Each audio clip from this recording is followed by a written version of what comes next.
Hello बच्चों, let's see this question.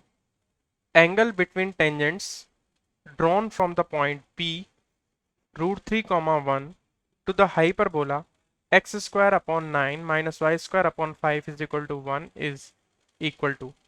First option is pi by 3, second one is pi by 6, third one is pi by 4 and fourth one is pi by 2. So first of all इसके की concept के ऊपर discuss करते हैं।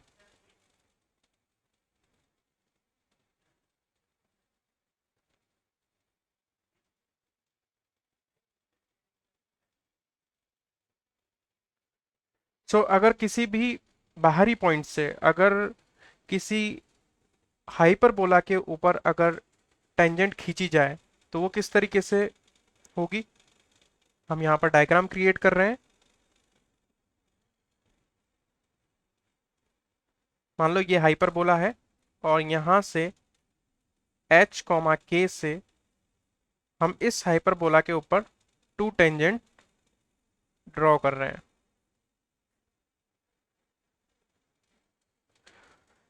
ये दोनों tangent के बीच में कितना एंगल बनेगा ये हमें फाइंड आउट करना है।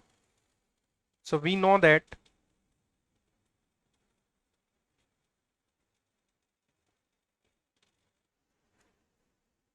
tangents are drawn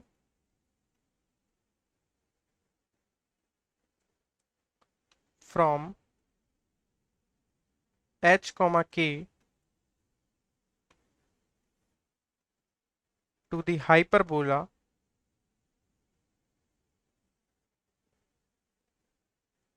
x square upon a square minus y square upon b square is equal to 1.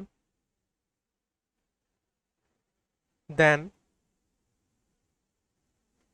अगर किसी भी बाहरी पॉइंट से अगर किसी हाइपरबोला के ऊपर अगर टेंजेंट्स खींची जाए तो आपको पता होना चाहिए कि m1 प्लस m2, m1 और m2 क्या है।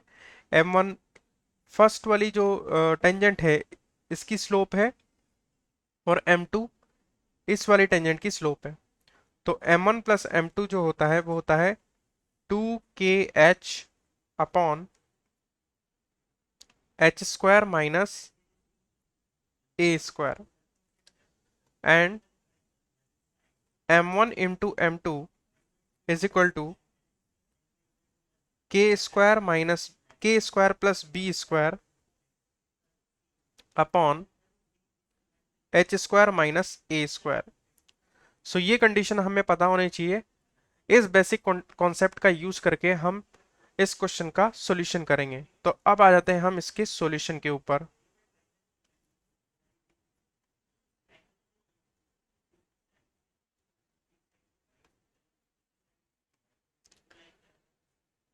यहां पर हमें एंगल, इन दोनों के बीच का एंगल निकालना है। अब यहां पर एंगल पाई बाई 3 भी हो सकता है, पाई बाई 6 भी हो सकता है, पाई बाई 4 भी हो सकता है, पाई बाई 2 भी हो सकता है। तो हम जानते हैं कि एंगल पाई बाई 2 कब हो सकता है। एंगल पाई बाई 2 तब होगा जब m1 m2 की वैल्यू -1 हो। हम यहां सबसे पहले ये चेक कर लेते हैं कि m1 m2 की वैल्यू कहीं -1 तो नहीं है। हम यहां पर चेक कर लेते हैं m1 m2 जो कि हमें यहां पर मिलेगा k square plus B square upon H square minus A square से। यहाँ पर k square, k, b, h और a की वैल्यू अगर मैं पुट करने के बाद में वैल्यू अगर देखूं m1 m2 की, तो अगर वो -1 आती है तो हम बोल देंगे कि दोनों के बीच का एंगल पाई बाई 2 है। और अगर नहीं आती है तो वहां पर हम एंगल बिटवीन टू लाइंस का फॉर्मूला यूज कर लेंगे। हम सबसे पहले यही चेक करते हैं। यहाँ पर h और k तो है हमारे पास √3, 1। ये जो पॉइंट दे रखा है हमें बाहरी पॉइंट, ये दे रखा है √3, 1। h की जगह हम √3, k की जगह हम 1 रख सकते हैं। और हमें जो गिवन हाइपरबोला है वो दे रखा है हमें x square upon 9 minus Y square upon 5 is equal to 1। यहां से a स्क्वायर की वैल्यू 9 है और b स्क्वायर की वैल्यू 5 है। वैल्यू यहां पर हम पुट कर देंगे। k स्क्वायर मीन्स 1 का square that is 1 plus B square, B square की वैल्यू कितनी है 5 है, अपॉन एच स्क्वायर यानी √3 का square that is 3 minus A square की वैल्यू कितनी है 9।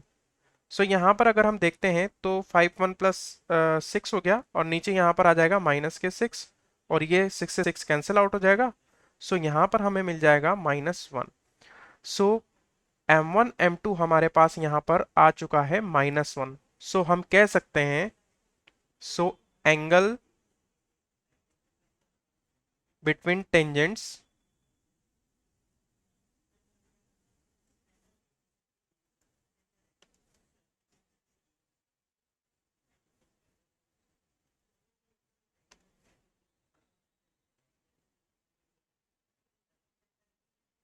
will be pi/2।